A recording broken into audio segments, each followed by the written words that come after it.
Hello everyone, welcome back to Crawford Karma. So, really exciting day today as I've absolutely perfected my Blurple list.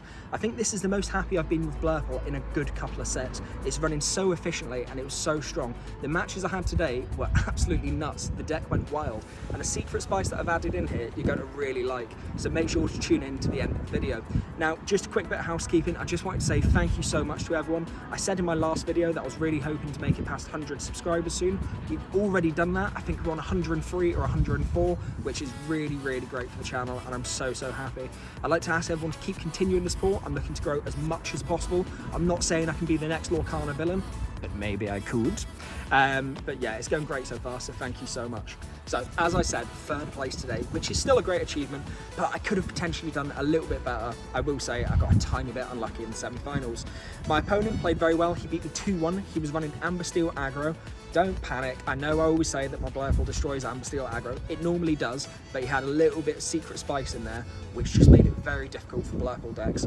So with the normal aggro package, he was also running a load of bodyguards, which makes it harder to be able to take out the aggro cards. But alongside it, he was also running 4-cost Tiana.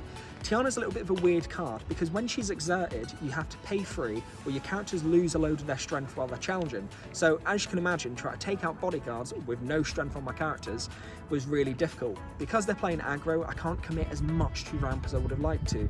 Unfortunately, because of all the cards he had on board, I just couldn't quite keep up. And Tiana, I think, won him the match. But the player played absolutely fantastically.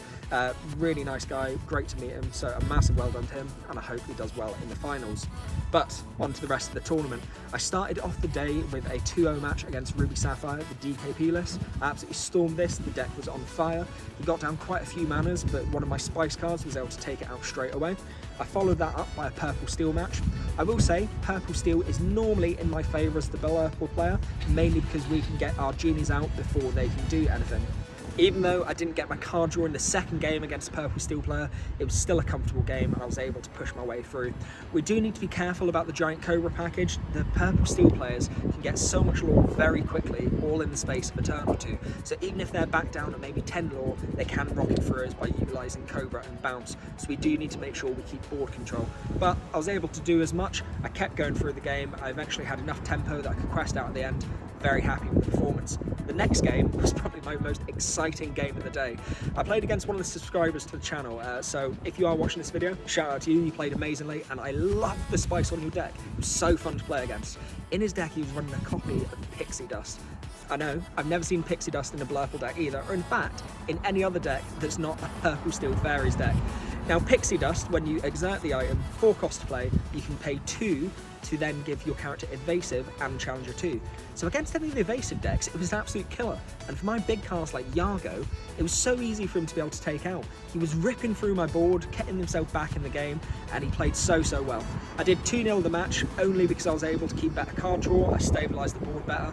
I did say to him during the game that the first one of us to play Hades is probably going to lose. He got the first Hades down, and I was able to capitalise from there. Obviously, once you use a Hades, you've then got less resources to control. But like I say, massive shout out, pleasure playing you, and really enjoyed it. But let's get on to the exciting bits. Right, so you should hopefully see my deck list just above me once again. If I am squinting like a weirdo during this video, the sun is in my eyes, so it's not my fault, I apologise.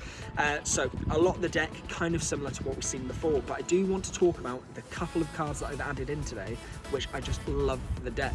My favourite card at the minute for Blurple has to be 4-cost Rafiki. Rafiki goes so nuts in control. He was great against manas today, he was also great in the aggro matchups, he just works and I love him and he needs to stay in the deck. I'm running 2 copies altogether. I took out some of my Yargos to make room for him, which I think was the right choice. I was really happy with that.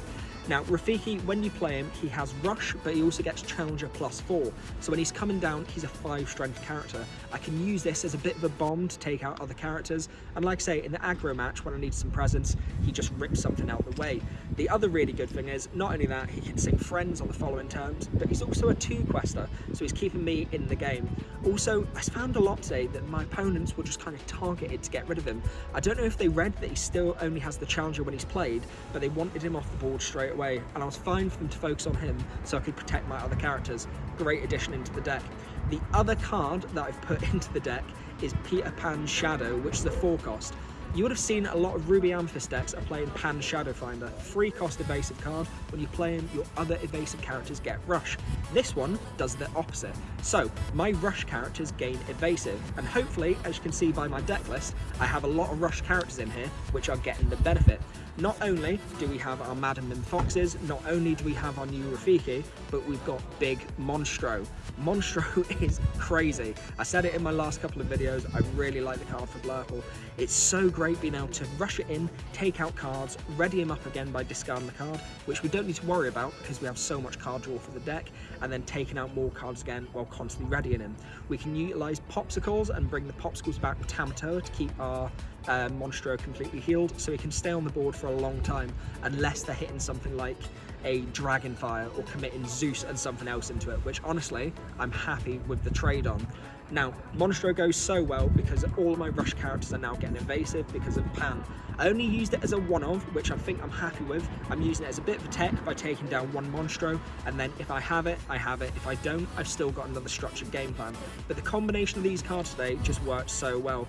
Honestly, being able to control the board earlier because of Rafiki, keep up my draw with Finders Keepers and Tamatoa, and then just keeping up the board presence, absolute key to victory. So if you do want to try this deck out, I definitely encourage it. It was great today, really loads of fun, and I look forward to seeing you in the next video. Please make sure to like, comment and subscribe. Let's say 150 followers going to the end of August. I think that would be a good target for us. Right, catch you later guys. Bye!